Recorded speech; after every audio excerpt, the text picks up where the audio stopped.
Once again, this is Paul Glumaz. Today is the 11th of September, a day which may be known for quite a while as 9/11, and on that same day, as you all know, 18 years ago, what happened. And so this is being brought to you by General Welfare Presents. Okay. So in this episode, I'm going to discuss the Bolton firing / resignation, however you want to look at it, from a strategic standpoint. And a lot of people are wondering, why did Donald Trump keep him on so long? When it became very obvious, increasingly, that Donald Trump's intentions were very much at odds with Bolton's actions. At one point, Bolton was sent to Outer Mongolia, or Inner Mongolia, or wherever, to prevent him from disrupting the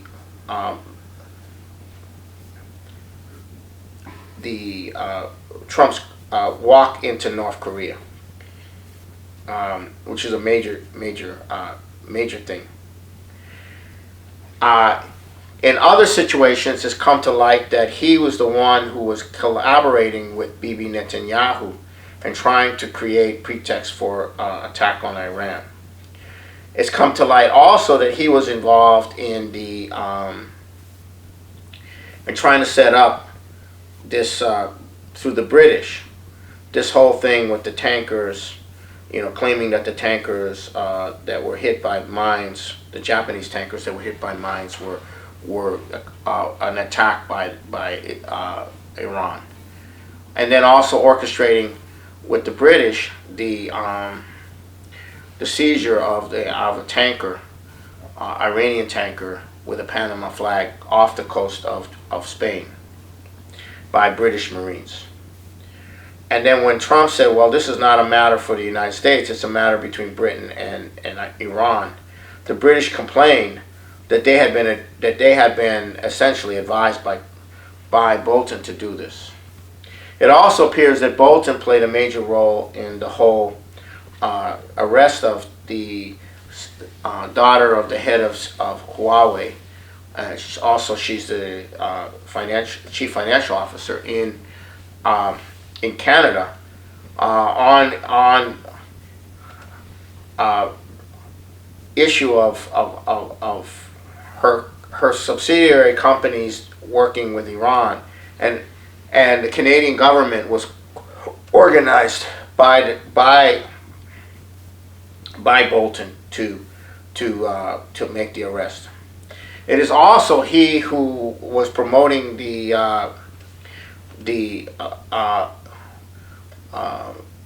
rich boys' color revolution in Venezuela.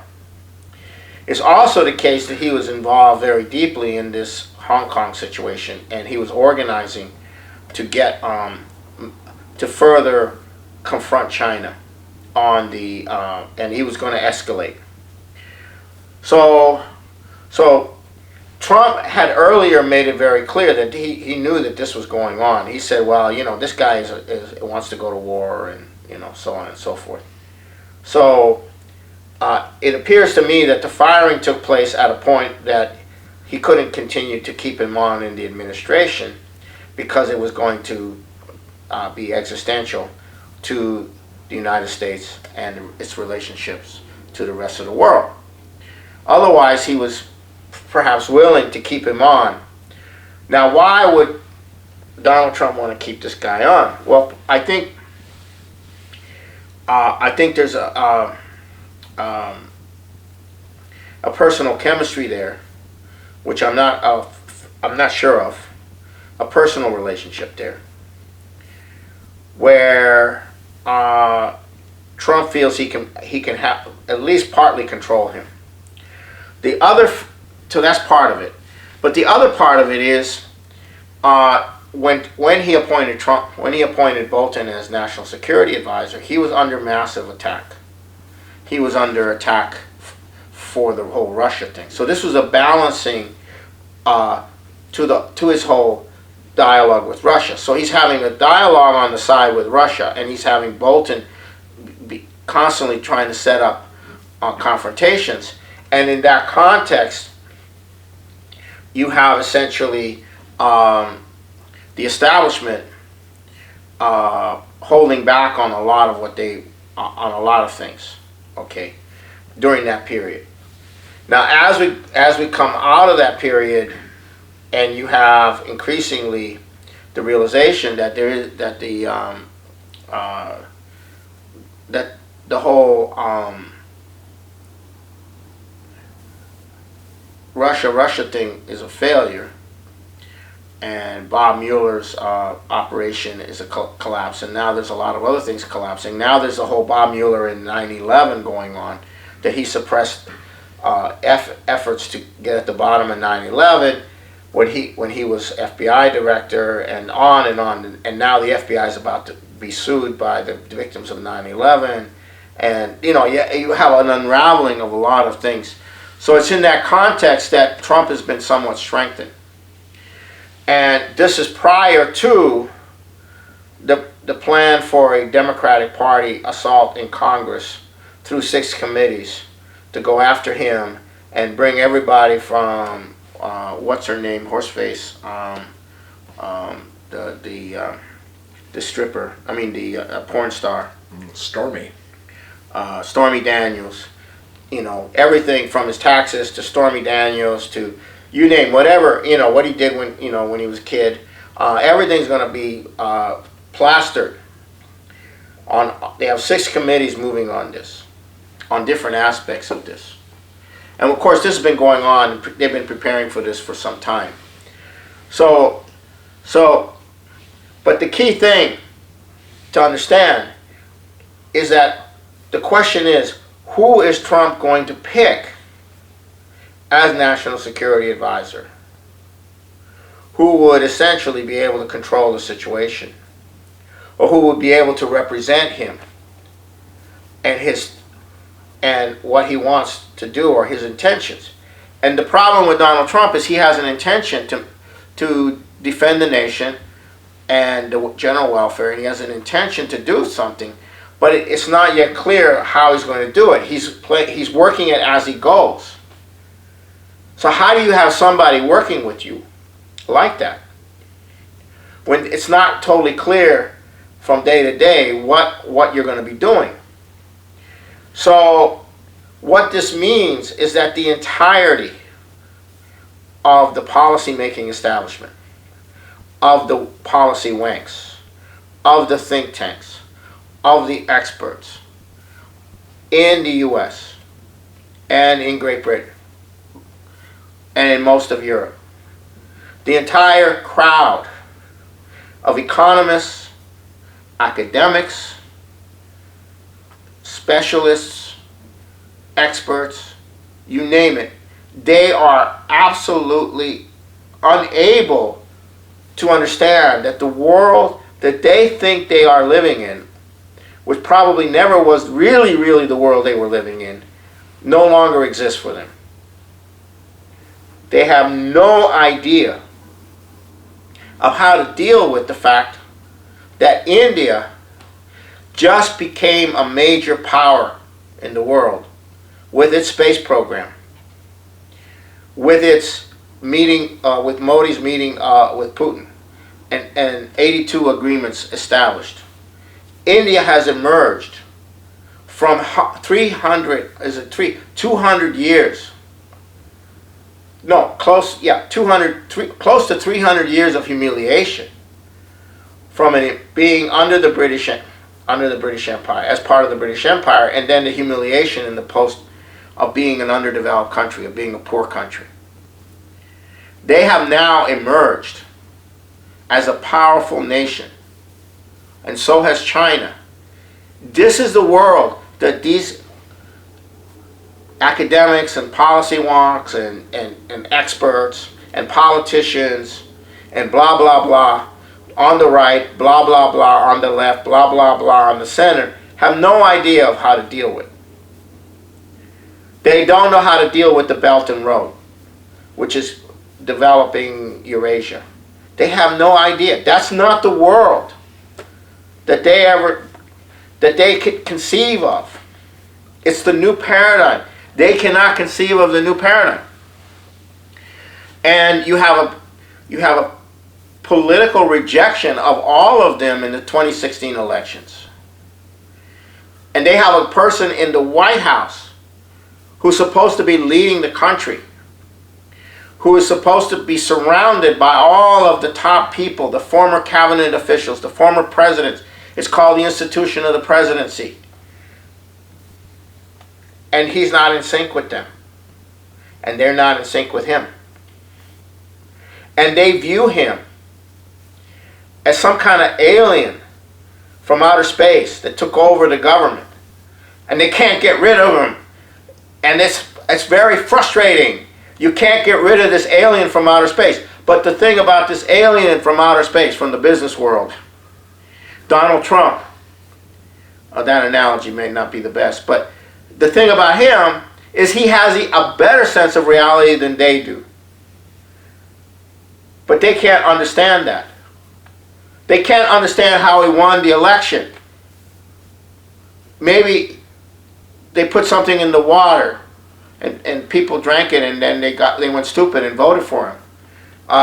Or maybe Putin put some chemical in the water and people got stupid and voted for him. It's that kind of problem that you have. And when you talk to the people who are in that world of Washington, D.C., they all know each other. There's a pecking order.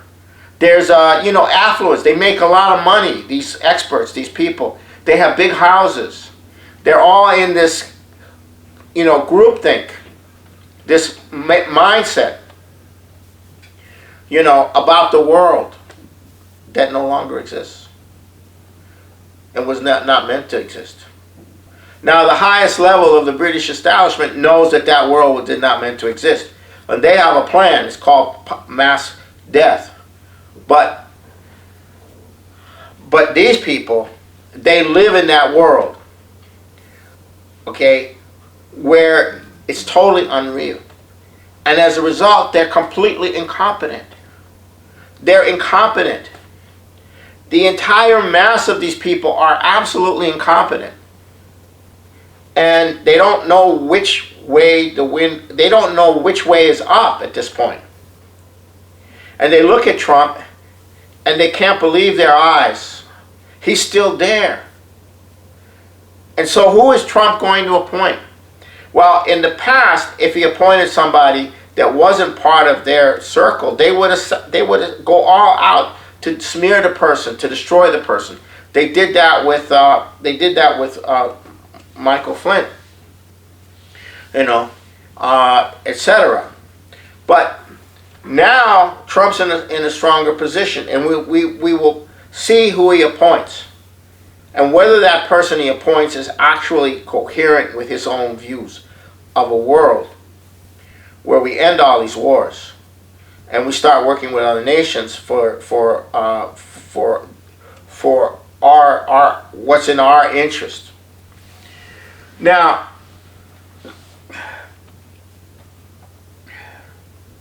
this lack of competence is going to be a big problem. Without the exoneration of LaRouche, without the ideas of Lyndon LaRouche on economics, on policy, becoming well known in, or at least some group of people becoming proficient in those ideas, sufficient to be tapped to become involved in governing our nation or governing other nations. Well, already that's going on in other nations, but you have a real problem. That's how bad it is. I'll give you an example of the problem. You have all these people talking and about, oh, you don't want to, you want to have less carbon, carbon neutral. Well, why don't we just go fusion? Why don't we just go nuclear? That makes sense. Well, let me tell you something. You can't go nuclear if you don't massively expand your carbon footprint. Why? Because to have the level of nuclear power construction and fusion research requires an industrial, increasingly expanded economy, which is going to require you to massively expand coal, oil, and gas to be able to get there. So if you shut down all of that and say you're going nuclear, you're not going to go nuclear. Well, we know solar and wind doesn't really work, but let's go nuclear. You're not going to be able to do it. That's what I mean by not being in touch with reality. That can be shown and demonstrated in very simple physical economic terms. But that's not being in touch with reality. You got all these green pro-nuclear people. They don't get it. They're not competent. Who out there in the government is competent? Who out there can understand that if you put all your funds in green projects, you destroy your nation? Who out there is competent? Just the basic competence. Most blue-collar people know that that's the case because they have some sense of what it takes to produce things. But that's what I mean by the fantasy world, the bubble that these people are living in and talking to each other in. And it's so incredible, the level of incompetence that we're dealing with in our government, in our institutions, in our policy institutions. And you have one guy in the White House who has come in because that incompetence has become manifest to a significant portion of the population. So now,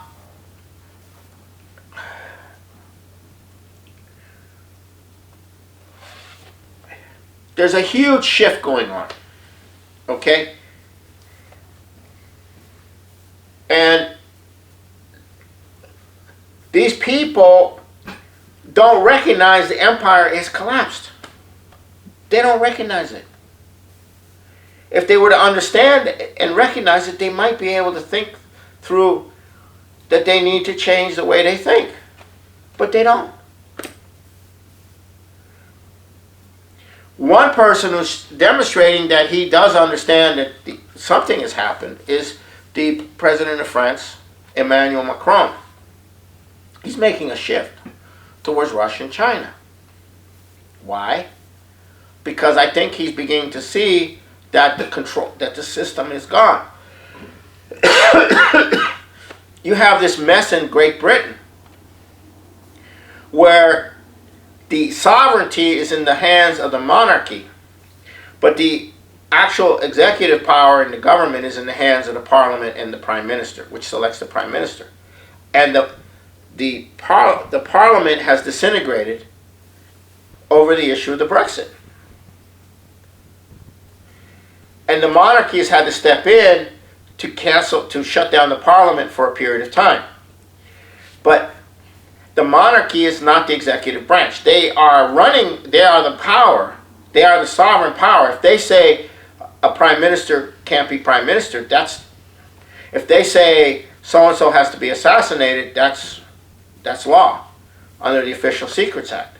If they can deploy British military intelligence, they can deploy the military, they can deploy, but they have to rule through the parliament. And if the parliament breaks down, what are they going to do? And then you have Italy, where the one guy who has a sense of where Italy has to go, they forced break up the coalition government he was in so that he wouldn't have power. Then they went for elections, and they don't want elections because he's going to win. His name is Salvini. So now the Lega Nord, Salvini's party, which has been very heavily influenced by the LaRouche movement over many years, in terms of policies, is now organizing and preparing for a comeback. But when that comeback comes, it's not clear. So you have Angela Merkel going to China and refusing to take the side of the Hong Kong rioters. This is very significant. And concluding trade deals. So maybe there's a sense of reality emerging in Germany around her realization. I don't know. But she's shutting down nuclear power and going full green. But German industry still has to survive, and the only way they're going to survive is by trading in manufacturing. So then you have China and Iran concluding a $400 billion trade agreement, where over 25 years, China will invest $280 billion in upgrading the oil refining, gas, and oil industry in Iran. So Iran can expand its export of oil. And then also another $120 billion for the infrastructure. And then Russia's has an opening to come in as a partner. And then Iran can be paid in soft currencies, meaning Russian rubles and African currencies. And that way, Iran can then trade with the African countries and Russians without having to go for dollars. So this is a very complicated agreement, but it signals that China is no longer afraid of being sanctioned for trading with Iran. And the French are moving in that direction as well. And then you have Modi signing an agreement with Putin, which is going to give Russia's Navy the same rights at Indian ports that the U.S. Navy has. So Modi is not picking sides. This is very significant. This is very, very significant. Modi's not picking sides in this strategic world situation. And Modi is not loved by the elite of India. The elite of India do not identify with the lower castes that Modi represents and his support there. But his commitment to the space program and the transformation of the psychology of the Indian people through the space program, especially the young people, is going to be monumental down the line. Because India did not have a one-child policy. They have this large number of young people who are going to be coming in, and they're going to be educated young people, and they're going to be able to really drive India into a very powerful position economically in the future. Not immediately, but in the future. And this is where, and also it's the identity. The identity of the Indian is changing, is shifting from that of being subordinate to the British and to the West and to the Atlantic system, to one of being, we are Indians, we have our own views, we have our own culture, we have our own way of looking at things. So this is very, very significant. And then in Argentina, you have a massive crisis because Cristina Kirchner and her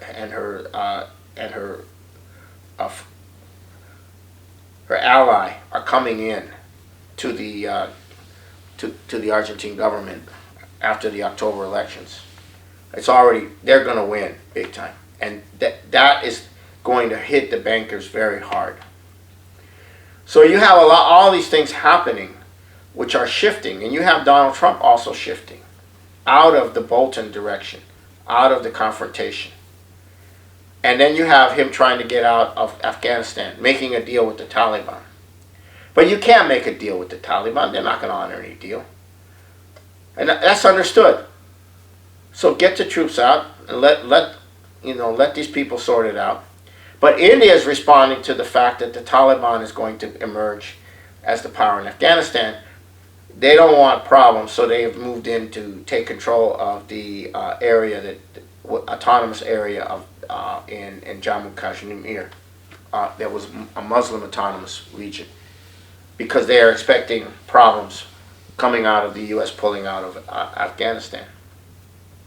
So this is the world that we live in, but it's a very different world than the world that these people in Washington and so forth have any idea of. Nor would they understand what to do in such a world. And that's literally where we are. And as we go further into the financial crisis, that's where the issue is going to come up, how you deal with that. And these people don't have a clue. We do, the LaRouche movement does, and so do other nations, some of the leaders of other nations. So that's where we're headed. And the Trump-China Trump relationship is going to be key there.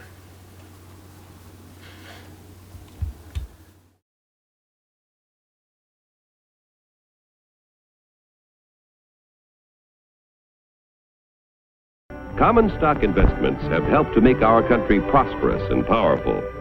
Owning a share in American industry is like owning a share in the future of our nation. But remember, John Q, there is a risk as well as an advantage in owning any kind of property. So get the facts before you put your money to work.